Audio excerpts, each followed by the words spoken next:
Silakan. Ya. Assalamualaikum warahmatullahi wabarakatuh. Ya, waalaikumsalam warahmatullahi wabarakatuh, Mbak Elma. Ya, salam kenal Bu Dwi. Alhamdulillah kita bisa tatap maya sebelumnya Ya. tanpa background kita nggak kenal sama sekali bisa kenal di dunia maya ya Bu ya. Iya. Iya Bu, di Iya. sini saya sebagai student SA Unggul Bu ingin Ya. interview Ibu selaku guru bahasa Inggris di SMK. Ya. Ya, dengan keperluan language assessment and evaluation untuk memenuhi tugas saya di semester ini, Bu. Iya. Baik.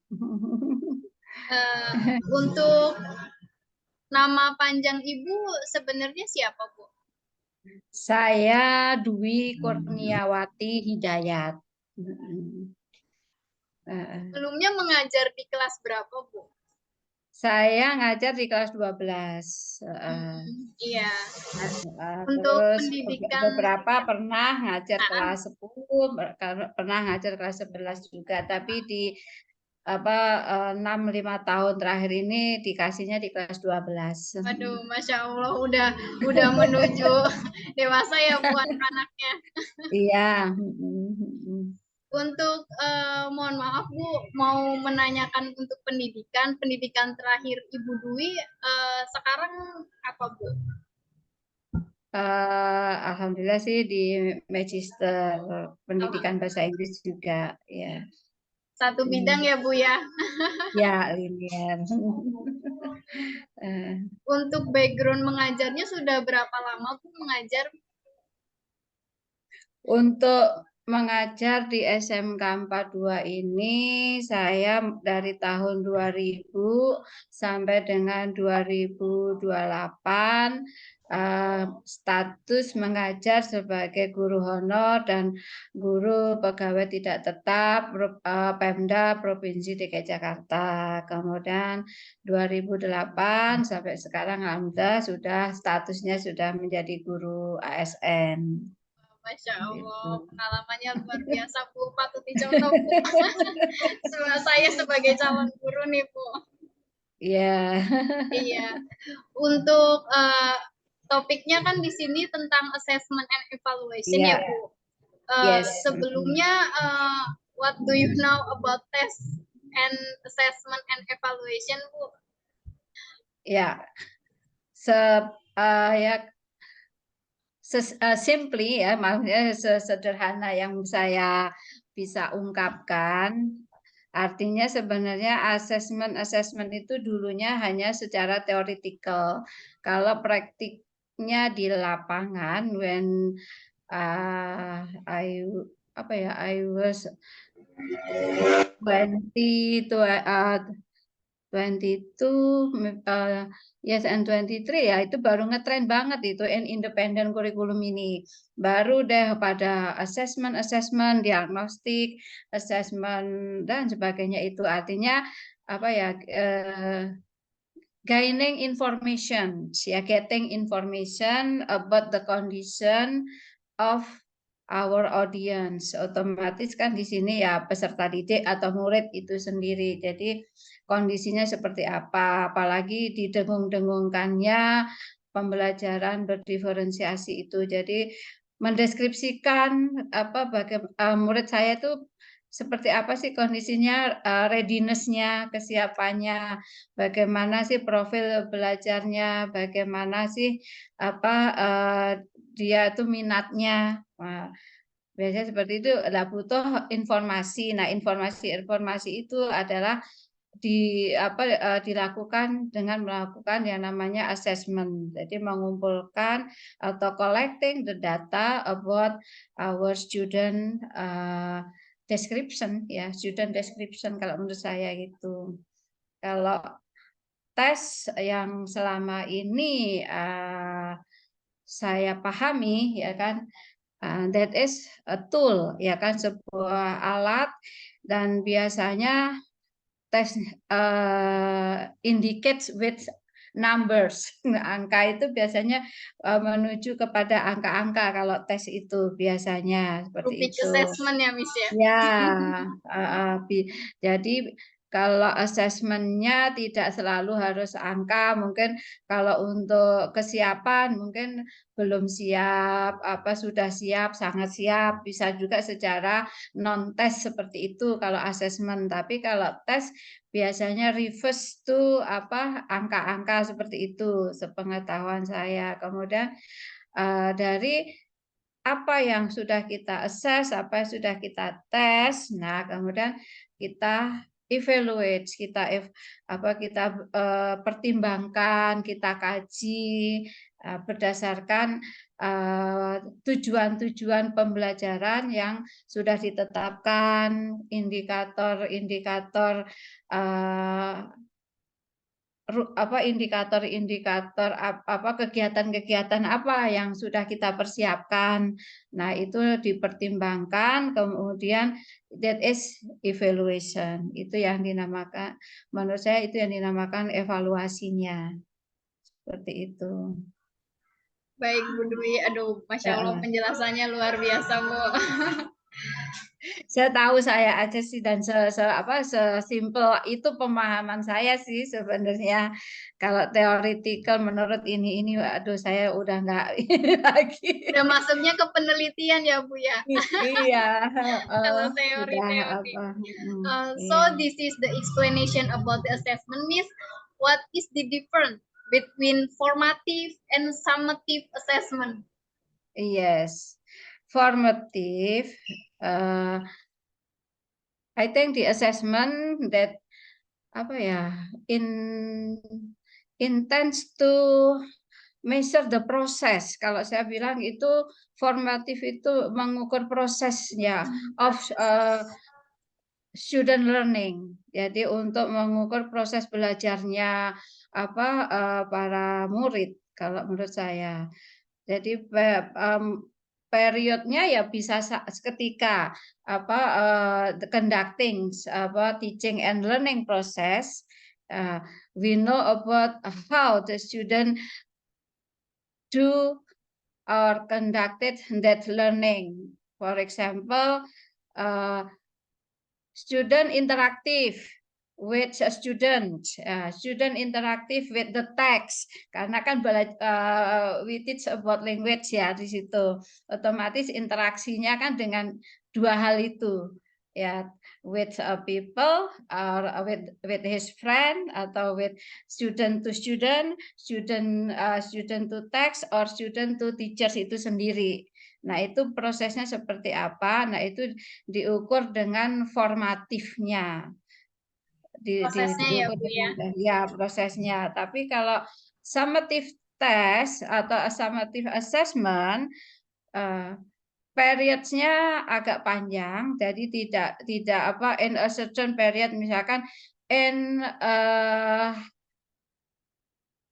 the whole of istilahnya lesson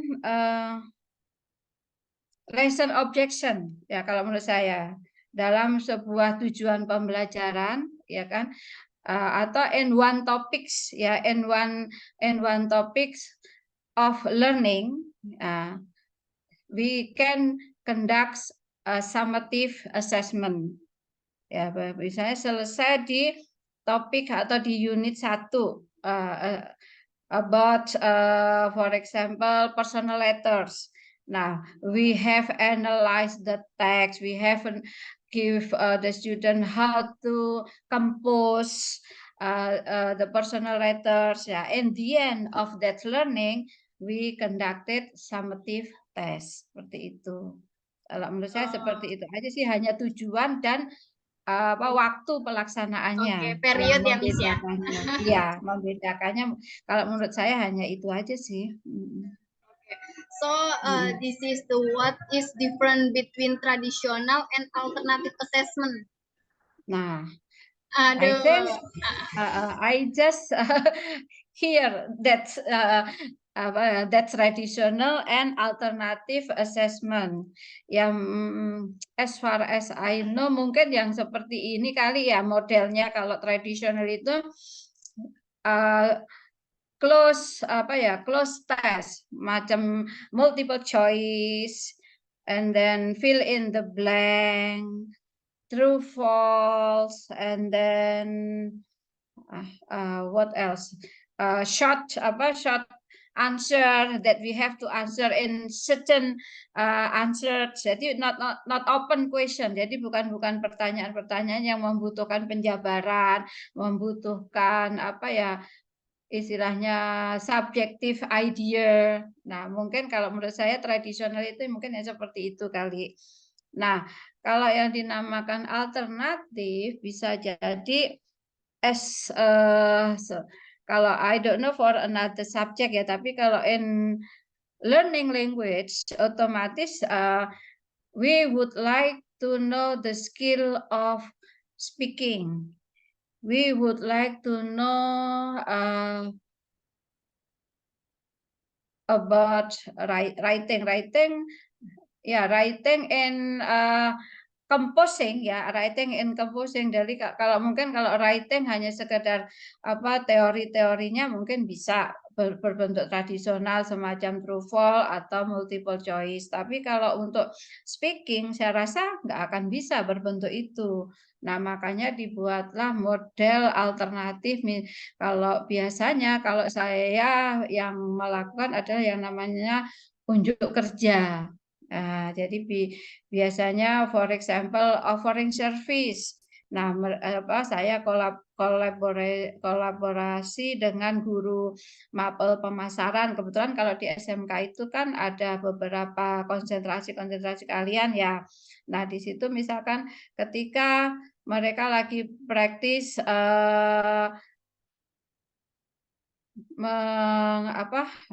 cash register. Nah, di situ saya bisa memasukkan how to offering service for a client, for a customer mungkin di situ. Jadi di situ dia menyampaikannya seperti apa, dia mengucapkannya seperti apa, produk vocab yang dia keluarkan apakah seperti tepat penggunaannya atau hanya literally hanya semacam kayak kamus saja seperti itu. Kadang-kadang kan kalau anak-anak sekarang kan modelnya hampir kayak kita Google Translate translate seperti itu kan. Jadinya agak aneh, artinya di English is not is not the English but Indonesian English seperti itu. Saya rasa itu sih Mbak Elma kalau untuk pemahaman saya tentang tradisional dan alternatif itu adalah the form of the test, bentuk dari tesnya aja sih. Bentuk tesnya ya Bu ya. Iya. So this is all the explanation about the assessment, all these assessment or evaluation are tests. This is what do you know about rubric assessment, Bu Dwi? Ya. Yes, as I have said to you, when we would like to test about speaking, or we would like to test about composing letters, I think we have to make a rating skill. Ya, kalau menurut saya itu skala penilaian. We have to have a rating skill. For example, when they are good in pronouncing, he or she had a 5, for example, and then we have a little bit of pronouncing, little bit mistake of the pronouncing. They have score 4, for example. Jadi the description of the scoring, the scoring of the skill, that is a rubric, I think. Berarti ada kriterianya ya, Bu ya, di rubric assessment ya. Yes. Example, so content, vocabulary, dapat berapa? Oh, good, dapat 3. Excellent, dapat 4, misalnya. Yeah, of course like that. But how it is called excellent, how it is called good, how it is called well done. Ya, they have a description. Dia punya gambarannya sendiri.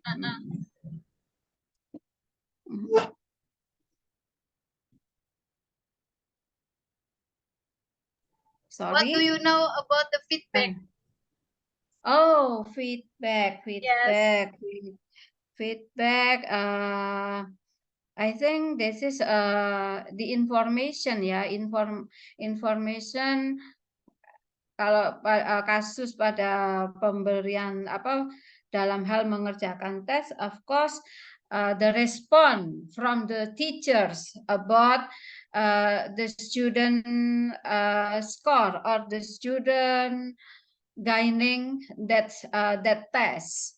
Yeah, maybe we can to improve. Yeah, maybe to improve the ability of the student. Maybe we can say in the form of in the form of the words, in the form of verbally, not always written, but also we can do it in verbally. That is a feedback. We can say great, you are very great. Yes. But it will be better if we use that word. What do you think about this word? Is it a better? Maybe like this, ya. Ada dua, ya kan? Maybe constructive and appreciative. Jadi kalau yang sudah bagus kan ya perlu kita feedback juga to maintain that effort, and then for someone who still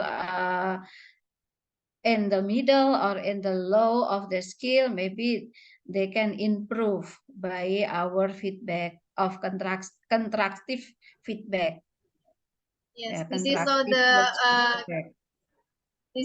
the appreciate this student is. Yes, motivated learning. Two ways of feedback. According to me, there are two ways of feedback: constructive and appreciative. Okay, Bu Dwi.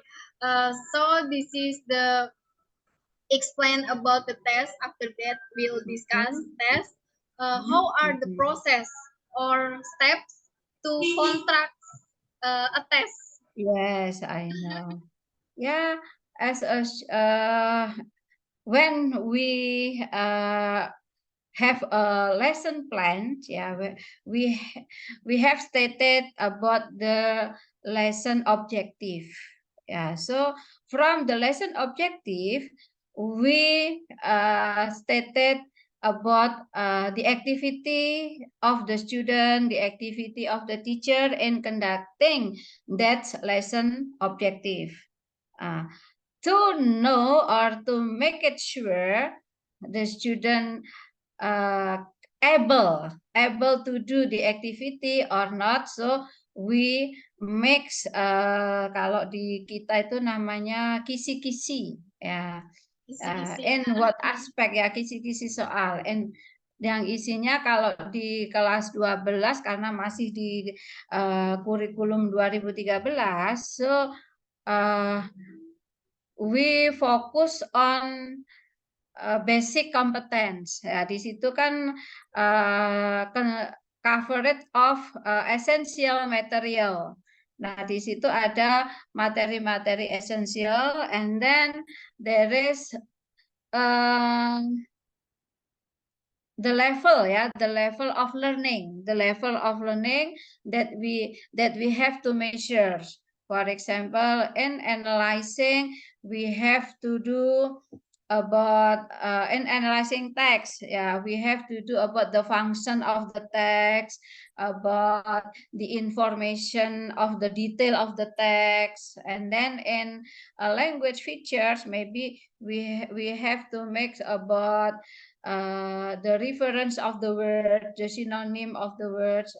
Jadi dari kisi-kisi itu nanti kita buat menjadi kartu soal. Kalau kisi-kisi, misalkan tentang materinya, misalkan tentang applications letters. Nah, di situ apa nanti yang akan kita berikan? Misalkan kalau dalam bentuk reading berarti memberikan teks yang menggambarkan surat lamaran kerja, kemudian siswa bisa menjawab tujuan penulis menuliskan surat lamaran kerja. Yang kedua, siswa bisa menunjukkan persyaratan-persyaratan yang dibutuhkan dalam application letters. Kemudian yang ketiga, siswa bisa menunjukkan persamaan kata dari kata-kata yang ada di dalam surat. Nah, dari situ nanti di breakdown di kartu soal menjadi soal nomor berapa, soal nomor berapa, soal one by one. Jadi mengacu kepada learning objection-nya and then essential material. Baru kemudian we stated karena kalau biasanya soal-soal seperti itu adalah in summative assessment. Jadi mengacunya kalau dari kami arahan dari MGMP di tingkat Provinsi DKI juga adopt from TOEIC test. Jadi biasanya kebanyakan I conducted in listening section and in reading section. Nah, nanti untuk yang speaking and writing-nya we have another test like unjuk kerja in a rubric study seperti itu. Okay, Bu. So this is what is purpose of the test you are constructing. Tujuan membuat tes. Yeah, yes, as I have said to you that we have to make sure that the student are able in the activity of learning objection. Yeah, and then how far the learning objection can be done by the student. Is it still in a low percent maybe, or is it in a full and perfectly conducted by the student? Oke. Ya, bagaimana materi-materi itu sudah bisa dipahami oleh siswa, oleh murid, seperti itu. Oke, Bu. Do you assess your student language skill? Mengukur atau menilai keterampilan bahasa siswa? Gimana tuh, Bu? Ya, in language we have listening, we have speaking, we have reading, we have writing. But in listening, we have multiple choice test. We adopt from the TOEIC test, ya kan? And then sometimes we conducted the listening test by fill in the blank, bisa juga seperti itu as as to know the readiness or to know the passion of the student.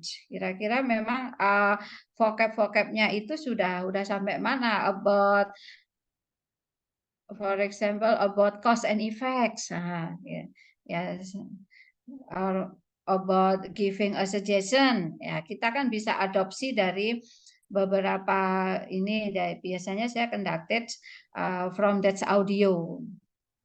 Nah, and then for the reading, we have multiple choice or we have a short answer question about a reading text, about functional text. Jadi kadang-kadang kan kalau memang di SMK kan memang butuh authentic text seperti itu, seperti surat undangan rapat.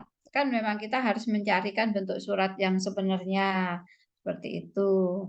Atau bentuk faktur penjualan. Nah, itu juga bisa dijadikan reading text untuk bagi murid-murid kami untuk saya mengeteskan ke murid-murid seperti itu, how they how they know about yes. how they know about English recipe, English transaction, English transaction form, seperti itu. Atau mungkin bahkan bisa juga kadang-kadang paspor, kalau dia memang agendanya adalah tentang taking and leaving telepon message, ya kan, kadang mereka kan juga harus menyebutkan di identity card, kan, not only citizen card but also passport is the international documents, ya seperti itu, when they have to conduct and maybe writing, composing letters, composing invitation card dan sebagainya. Jadi seperti itu juga kan nanti dibutuhkan rubrik-rubriknya juga untuk mengetesnya. Cuman not always every topic we have the similar text, the similar test, not the every unit we can do listening, speaking, reading, and writing test. No, I have to take the essential material first. Jadi kalau materinya tentang cause and effect, lebih banyak dialog kan. Nah, we would like to test about speaking, listening, and reading. And then if the material is about personal letters or business letters, we focus on writing test. Itu. Apalagi SMK praktis kan ya, Miss ya? Harus ada prakteknya. Apalagi kalau materinya job interview, totally there is no written anymore, ya kan, the activity of the students. Jadi baik ngetesnya pun juga nggak akan ada tulis menulis kan, totally they have to talk with their friend, or maybe they have to talk with the student. Talk with the partner ya, Miss ya? Iya, seperti itu. Oke, Bu Dwi. Jadi kalau untuk keterampilan bahasa kan itu dinilai dan diukur berdasarkan apa ya, tes apa yang akan dibuat ya, Bu ya? Jika iya, untuk jenis tes yang dibuat untuk mengukur keterampilan bahasa itu gimana tuh, Bu? Jenis tesnya. For listening, I like it in multiple choice and fill in the blank or true false. For speaking, we would like to use like a rubric, speaking and writing. We would like to make it alternative test, alternative assessment, like making some criteria of the test. And then for reading, I think as well as listening, we would like to use multiple choice and short answer. Oke, Bu Dwi. Untuk menilai, gimana, Bu? Is it difficult if we make it like an open question, ya kan? What do you think about the character of in the pictures? Nah, itu kayaknya masih agak susah. Kalau bentuk soalnya open question like this itu masih belum di SMK masih belum bisa. Explaining in without any guide, without any clue words. Nah, itu agak susah itu.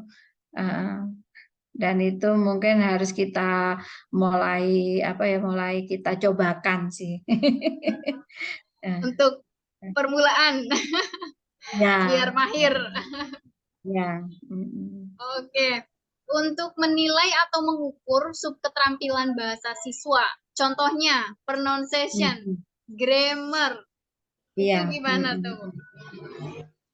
Kalau apa secara khusus ya, we would like to test pronunciation, we would like to grammar. I don't think so to conduct it in a certain time. Yeah, we include in the process of learning reading skill. We would like to include in a speaking test. Ya kan, so we know about the pronunciation, about the grammar, about the vocabulary, about the fluency, ya kan? Kalau untuk di speaking, and then for writing, maybe we would like to recognize about the mechanic of the writing. Nah, kadang-kadang kan anak sekarang udah nggak peduli lagi kan capital letters-nya seperti apa, yang penting mereka merasa gitu tulisannya indah aja pakai I kecil, padahal I is always capitalized dan sebagainya. Nah itu we apa ya, kita jelaskan sekaligus dalam apa explaining analyzing the text. Dalam menganalisis teks itu, teks tertulisnya ada nggak by reading the text. Biasanya untuk jenis tes yang dibuat atau untuk mengukur keterampilan itu apa, Bu? Kalau grammar, of course, in composing ya, in composing or in producing ya, in producing the sentence when they are speaking, and in composing writing, we know about the grammars, and then we know about the pronouncing, and then we know about the intonation, we know about the mechanic of the writings. Nah itu biasanya kan dari situ aja ketika kita meminta mereka untuk menyusunnya. Ya kan, please read this tag, pay attention, which one is full stop, which one is the comma, misalkan dalam menulis seperti itu. Dalam and then when we give the test, please make it your personal letters to your friend. It's about celebrating, it is about farewell party, it's up to you. Nanti dari situ kan bisa kita lihat juga mereka mekaniknya seperti apa. Jadi kalau khusus untuk ngetes mekaniknya, khusus untuk ngetes grammarnya, I don't think so for in this time, for this for this kind of learning, for this kind of learning and teaching English in class. Ya kayaknya udah apa anak udah nggak mau itu dengerin itu lagi gitu. Mereka masih di level A2 atau di level A1 yang seperti apa ya, baby, seperti balita yang memang harus kita tuntun seperti itu. Kadang-kadang we have to everybody climb ya, masih harus seperti itu. Jadi we ask them to check in dictionary about the phonetic transcription or how to pronounce. Kan kalau dictionary digital sekarang kan sudah ada cara pengucapannya. Nah, kalau